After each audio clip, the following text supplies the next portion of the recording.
Limras அகாடமியின் 33வது convocation and graduation நிகழ்ச்சியில் Rotarian doctor K Srinivasan கலந்து கொண்டு சிறப்பிக்கிறார். இத்தனை ஒரு காட்டமான ஒரு கடிதத்தை நம்ம பார்த்துக்கிட்டு இருக்கோம். கடந்த காலகட்டத்திலையும் இப்படி முதல்ல தாவேக்கு அரசுக்கு ஆதரவு, அதுக்கப்புறம் மன்னிப்பு கடிதம் கொடுத்தாங்க. இப்போ மறுபடியும் ஒரு பலமான ஒரு விமர்சனம். இது ஆதங்கத்தோட வெளிப்பாடா இல்ல சந்தர்ப்பவாத அரசியல்னு ஒரு குற்றச்சாட்டு வருது? உங்களுடைய பார்வை என்ன? பாருங்க, இதோட காட்டமான அறிக்கைகள் வந்தாலும் எடப்பாடி பழனிசாமி திருந்து போவதில்லை. அவர் தான் பிடிச்ச முயலுக்கு 3 காலம் தான் உட்கார போறாரு. சோ இதோட காட்டமா இது பண்ணி என்ன பண்ணாலும் இதுல எந்த மாற்றமும் இருக்க போறது இல்ல. First point.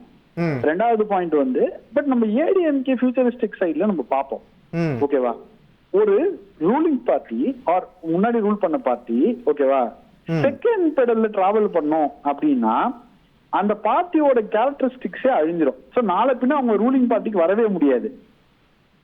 Okay, hello, ruling பார்ட்டிக்கு வரவே முடியாத இடம் போயிடும் அப்படின்றது லீடர்ஷிப்போட ஐயம்.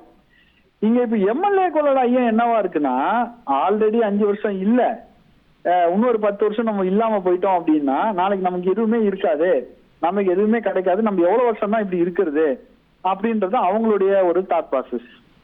இல்ல, திமுகவும் தான் 10 வருஷம் ஆட்சியில இல்ல, இவங்க அடுத்த ஒரு 5 வருஷம் கட்சியை வலுப்படுத்தலாம், அந்த ஒரு பணியில இறங்கலாமே. ஆட்சியில இல்ல பிரதர், திமுக 15 வருஷம் ஆட்சியில இல்லாம இருந்திருக்கு, 10 வருஷம் ஆட்சியில, 5 வருஷம் ஆட்சியில இல்லாம இருந்திருக்கு. இந்த மாதிரி நிறைய வாட்டி இருந்திருக்காங்க திமுக. பட் அதிமுக அப்படி இருந்ததே இல்ல. அதிமுகவுக்கு ஒரு எம்எல்ஏ எலெக்ஷன் ஜெயிக்கலாம், எம்பி எலெக்ஷன் ஜெயிச்சிருவாங்க, ஏதாவது ஒண்ணு பண்ணி தப்பு டிப்புன்னு வருவாங்க. ஆனா இதுல என்ன பிரச்சனைனா, அதிமுக மாதிரி ஒரு மாஸ் பார்ட்டிக்கு ஒரு பெரிய சமூக பேக்கிங் உள்ள ஒரு நபர் வரும்போது மற்ற சமூகங்கள் இங்க ரிபல் ஆயிடுது. ஓகே, நல்லா பாத்துக்கோங்க. இப்போ ஃபார் எக்ஸாம்பிள் எடப்பாடி இடத்துலயே முன்னாடி யாருன்னா ஜெயலலிதா அம்மா இருந்தாங்க, எம்ஜிஆர் ஐயா இருந்தாங்க. இப்போ தாவேகா தலைவர் என்னது விஜய், அவர் வந்து ஒரு மைனாரிட்டி பேக்கப், மைனாரிட்டி இந்த பேக்கப்ல இருக்காரு அவரு. ஓகேவா? சோ அது எல்லாமே small populated crowd where accepted by everyone. Okay, இங்க பிரச்சனையே சரி எடப்பாடி பழனிசாமி லீடர்ஷிப் தான் தவிர அதிமுக கட்சி கிடையாது. சரி, அதிமுக கட்சின்றது மாவட்ட செயலாளர்கள் வேண்டாம், கவுன்சிலர்கள் வேண்டாம், யாரும் வேண்டாம், எம்எல்ஏ எலெக்ஷன் எடுத்துட்டு ஒரு ஃபேஸ் வேணும், ஒரு ஸ்ட்ராங்கான ஃபேஸ். அந்த ஃபேஸ் த்ரெட்டல இருந்தா குப்பனும் ஜெயிப்பான், சுப்பனும் ஜெயிப்பான். அது முன்னாடி ப்ரூவ் பண்ண கட்சி அதிமுக தான். இன்னைக்கு அதே விஷயத்த தாவேகா பண்ணிருக்கு. இல்ல, கடந்த காலகட்டத்துல சசிகலா அவங்க தான் தலைமைக்கு வரப்போறாங்கன்ற ஒரு பேச்சு பலமா இருந்தபோது தென் தமிழகம் சார்ந்த அந்த பகுதிகள், அந்த சமூகத்தோட கைதான் ஓங்குது அதிமுகன்னு ஒரு பேச்சு வந்தது. இப்போ எடப்பாடி பழனிசாமி அவர்கள் போது இந்த பக்கம் கை ஓங்குதுன்னு சொல்றாங்க. இது எப்படி தவிர்க்க முடியும்? ஓங்க வேண்டாம்ன்றேன் நான், 2 பக்கம் ஓங்க வேண்டாம்ன்றேன் நான். Go for a mass leader, go for a leader with face. நீங்க லீடரை மாத்துங்க, உங்களுக்கு எல்லா கட்சி மாறும், திருப்பி கட்சி ரிவைவல் ஆகும், எல்லாம் ஆகும். ஆனால் திரு எடப்பாடி பழனிசாமி அந்த தலைமையில் இருக்கும் வரை இந்த கட்சி அழிந்து கொண்டேதான் போகும் சார்.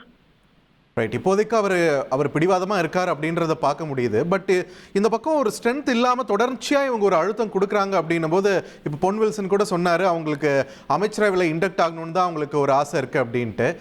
இப்போ மாவட்ட செயலாளர் பதவியை திரும்ப கொடுத்துட்டா இது சுமூகமா போயிடும் நீங்க நினைக்கிறீங்க? அதுல வந்து எடப்பாடியோட ஸ்டாண்ட் நான் ரொம்ப கரெக்ட்னு பாக்குறேன்.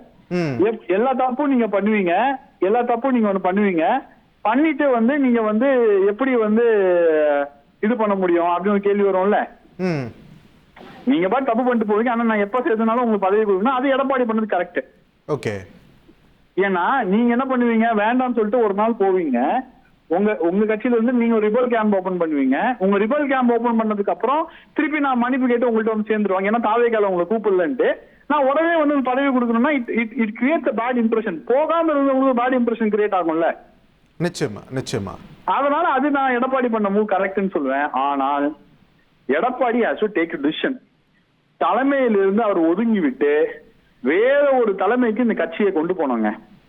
இல்லன்னா வேற ஒரு தலைமைனா என்ன ஆப்ஷன் இருக்கு அப்படின்னு ஒரு கேள்வி வருது இல்ல? என்ன ஆப்ஷன் இருக்குன்னா ஆப்ஷனை கண்டுபிடிங்க.